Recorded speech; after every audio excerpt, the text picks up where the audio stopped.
વેરાવળમાં સેવાભાવી અરુણ જેબર દ્વારા છેલ્લા 3 વર્ષથી ગરીબ પરિવારો માટે ફરસાણ અને મીઠાઈ વિતરણનું સરાહનીય કાર્ય કરવામાં આવે છે। આ વર્ષે પણ હુડકો સોસાયટી વિસ્તારમાં 700થી વધુ પરિવારોને નિઃશુલ્ક ફરસાણ અને મીઠાઈનું વિતરણ કરવામાં આવ્યું હતું। આ સેવા કાર્યમાં જિલ્લા collector NV Upadhyay, CTPI Goswami, વેપારી મંડળના સભ્યો, સ્થાનિક પત્રકારો અને અન્ય મહાનુભાવો ઉપસ્થિત રહ્યા હતા। કલેક્ટરે અરુણ જેબરના આ સેવા કાર્યને બિરદાવી આવા કાર્યો કરતા રહેવાની શુભકામનાઓ પાઠવી હતી। जी हूँ अनीश राज गीर सोमनाथ वेरावल थी। आज आपणे छीए के वेरावल जे वर्षो जूनो विस्तार जे साई बाबा विस्तार हुडको सोसायटी त्यां आपणा मित्र छे अरुणभाई जेबर के जे पत्रकार पण छे अने साथे साथे सामाजिक कार्य साथे घणा वर्षथी जोडायेला छे।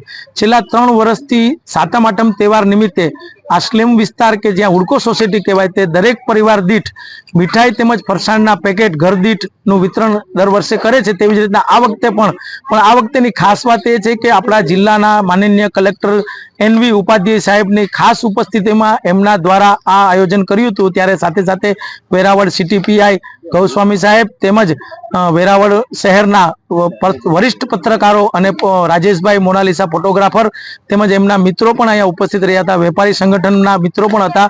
તેમની હસ્તે આ જે સારું કાર્ય છે એ નિમિત્ત બનવા માટે એમને આમંત્રણ આપ્યું હતું અને આ માટે ખાસ કરીને જિલ્લા કલેક્ટરે પણ આના માટે રાજીપો વ્યક્ત કર્યો હતો કે આવા સારા સેવાકીય કાર્યમાં અમને પણ નિમિત્ત બનાવ્યા તે બદલ પણ એ રાજીપો વ્યક્ત કર્યો હતો અને આવું કાર્ય છે એ દર વખતે કરતા રહીએ તેવી માનનીય કલેક્ટર સાહેબે અરુણભાઈને શુભેચ્છા પણ પાઠવી હતી।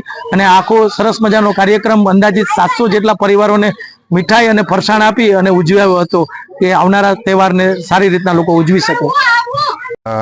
આજરોજ સાતમ આઠમના જે પર્વ આવે છે તે પર્વ નિમિત્તે અરુણભાઈ જેબર અને તેમના મિત્ર વર્તુળ દ્વારા હુડકો સોસાયટી અને તેની આસપાસના વિસ્તારોમાં જે રહેવાસી છે જે નોર્મલી એક મધ્યમ અને રોજનું મજૂરી કરીને રોજ ખાવાવાળા જેવા પરિવારો વસે છે એવા પરિવારોને આજે તેમના તરફથી તેમના મિત્ર વર્તુળ તરફથી મીઠાઈ અને ફરસાણનું જે ઘર દીઠ વેચાણ કરવામાં આવ્યું છે તે ઉત્કૃષ્ટ કામગીરી અને સમાજસેવી કામગીરીમાં આજે મને સહભાગી થવાનો મોકો મળેલ છે અને ખરેખર અહીં લગભગ 300 ઉપરાંત પરિવારોને તેમની સાતમ આઠમ એમના ઘરમાં મીઠાઈ સાથે ઉજવે તેવો એમનો પ્રબંધ કર્યો છે તે ખૂબ જ અભિનંદનીય છે અને તેમની આ પ્રવૃત્તિને હું બિરદાવું છું અને આવી પ્રવૃત્તિ આવનારા દિવસોમાં પણ તેઓ કરતા રહેશે તેવી શુભેચ્છા પાઠવું છું।